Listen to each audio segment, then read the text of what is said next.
Today, we're looking at research that talks about ADHD and finances.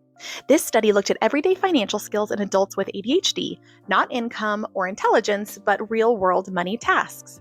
And this study compared adults with ADHD to adults without using a financial assessment.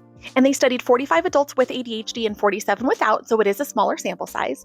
The researchers looked at things like awareness of bills, understanding income, planning for the future, and financial decision making.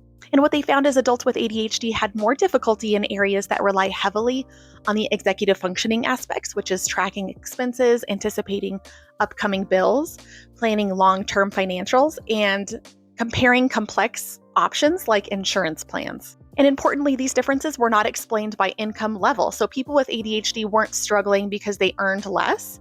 The challenges showed up regardless of income level. And the study also didn't suggest a lack of financial knowledge across the board.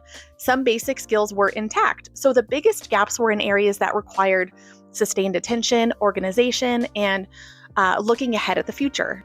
And a lot of financial planning requires executive functioning. And so people with ADHD didn't have less financial knowledge per se, but the areas that affect ADHD didn't make this task easier. And in this study, about 27% of the adults with ADHD reported having legal action related to debt, compared to about 2% of the adults without ADHD. And what I think matters most here is how this gets interpreted. This isn't a statement about responsibility or effort. It's more of an explanation of why standard financial systems may be harder to navigate for ADHD brains. And again, understanding the why helps us move away from shame and towards practical, realistic support.